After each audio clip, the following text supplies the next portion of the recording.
Hello, this is a review of the Nikon D-60. Here you see the Nikon D-60. It's a decent sized body, and it comes standard with an 18 to 55 millimeter lens.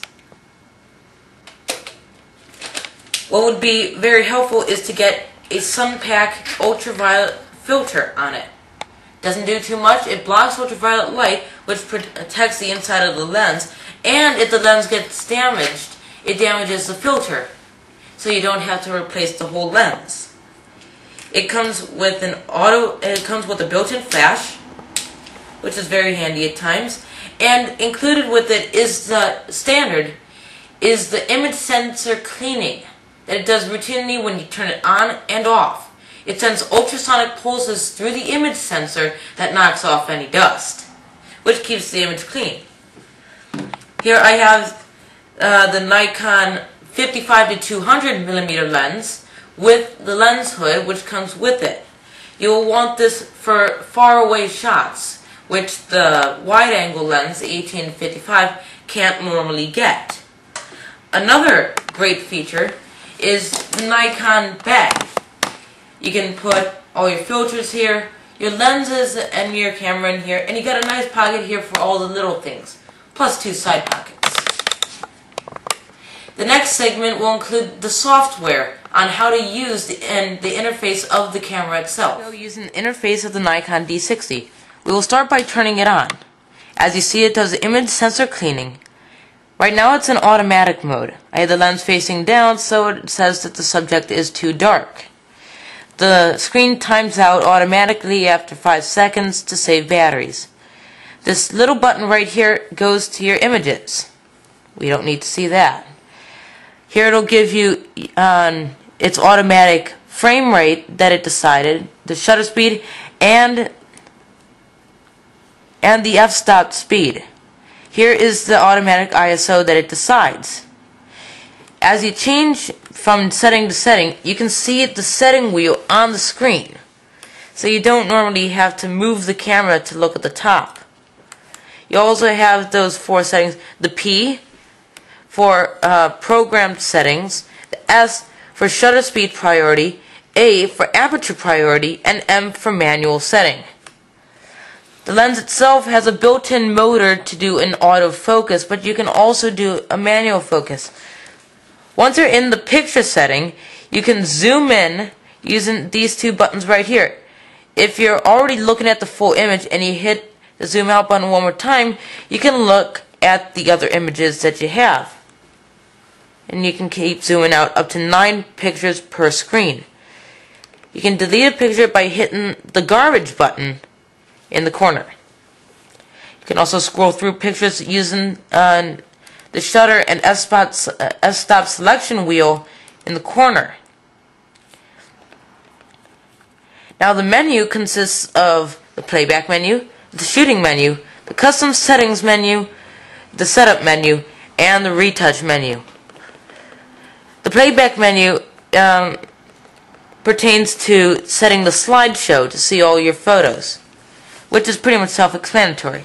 The shooting menu includes optimized image quality, image size, ISO sensitivity, white balance, noise reduction, which you should keep on, active D-lighting, which should be off, and that's it for the shooting menu. The custom settings menu you'll be using the most. Reset to the factory settings. Beep, just keep it on. The focus mode, I have it set to autofocus, to the auto servo autofocus, which is built into the lens. There's a continuous servo, which it will continually focus. The manual focus, which is the manual focusing wheel on the lens, which you'd have to turn off the manual focus switch, which is built onto the lens, and single servo autofocus. Just hit the left button to go back to the main menu.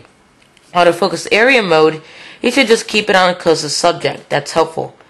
Release mode. There's single frame, which just takes 1 picture, but I set it on continuous, where I can hold down the button and it will take multiple pictures one after the other at a high rate of speed, up to 3 frames per second. The setup menu consists of the format of which your pictures will be set onto the card, the world time, the brightness of the screen, shooting info, your menu setup, video mode, language, image content. But the one thing is, the D-60 does not take video, but you can take many pictures and put them into a stop frame video right on the camera itself. Your retouch menu consists of quick retouch, delighting, red eye correction, trim, monochrome, which includes black and white, sepia, and cyanotype, which is blue, filter effects, small picture, image overlay, NEF, raw processing, and the stop motion movie. And those are pretty easy to figure out. If you have any questions, mouse over, select over one of the objects and hit the zoom in key. That would be the question mark. And many times it will tell you, if it can, oh sorry, it's the zoom out button. It will tell you, if you hold it down, what each setting does. Just hold down the button and it'll give you a bit of information. And you can scroll with the up and down buttons. That's it for the menu. On to how to clean the camera. Alright, this section explains how to clean your Nikon D-60. Here I have a rocket duster, which blows air out of one end and sucks in filtered air through the other end. I have a regular brush, especially meant for cleaning cameras, and a microfiber cloth. We'll start by removing the lens. I have the lens hood off, that just twists right off. I'll start with the brush to brush off any large pieces of debris off the lens. Then I will use the microfiber cloth, and I'm going in a circular motion, keeping some pressure on there but not too much, to get off any of the smaller stuff that may have stuck in the corner or stuck onto the lens. Now if you had at all gotten water on it, you will use a classic lens cleaner solution and a microfiber cloth to get that off. You also have the back of the lens. I would not use the brush for it. Use a rocket duster to brush off any debris, and just lightly brush it with the microfiber cloth. You will be putting the cap on that once you've done that. Then onto the camera. Now the camera itself has the mirror which reflects the image up to the eye viewfinder. Now that's why it's called a single reflex camera. You'll just blow some air in there. I would not be using the brush for this. Just use the microfiber cloth and gently, using little to no pressure whatsoever, just from one side to the other, wipe that mirror. Then turn the camera upside down and blow the rocket duster into the camera. Don't stick it inside the camera. You might hurt or damage the camera. You have the open end of it facing down, so all the dust will fall out.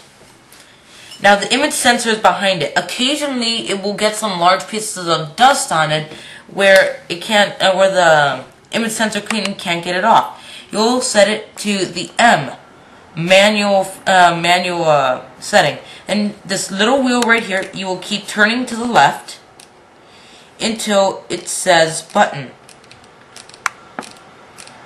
or bulb. That means that the shutter will stay open as long as you're holding the button. Now you can see when I hit the button, it removes that mirror, revealing the image sensor. You will be stuck with the picture, but that's not too much to worry. You can just delete it. Hold the camera face down. I would put it on a tripod, but since that's not available, I'm just using my hand in a tight grip. Open up that mirror and blow the rocket duster in there. Remember, do not stick the rocket duster inside the camera, as you may damage some critical parts. It doesn't need very much cleaning. And that's it for cleaning the camera. Make sure you put all lens caps back on the camera body, and on both sides of the lens. Take good care of your camera. don't get it wet, and happy shooting. Here we are out in the field with the Nikon D-60. Holding it is critical. Make sure you have the neck strap on, because if you drop it, there goes a perfectly new camera. Also keep the lines tense, so if you drop it, there's no shock. Now, you've seen those Harrington College commercials where you hold it like this. I'm a photographer. But technically that's completely wrong. You have to hold it with your right hand on the button and cradle the lens in your left hand so you can be able to zoom and focus. We'll start by turning the camera on, which it already is. I'm going to set it to the auto mode. Now I can take lots of pictures in quick succession at up to 3 frames per second, as I explained earlier. So if you can see through the lens right here, there are 3 spots for focusing. Zoom in on an object, focus on it by pushing the button halfway down, and taking the picture. That's all there is to it. If you have it on auto and the picture's too dark, the flash will automatically come up. And you just push it right back down. Here are the switches for the lens itself. There is the VR for vibration reduction. You can turn that on and off, but I would leave it on. Now A and M is for auto and manual focus. When you have it on auto, this is your zoom dial. The focus dial, you can't turn it. It's locked. Please don't try to force it. You'll break a lens. When you turn it on manual, it disengages it, and you can be able to rotate it freely.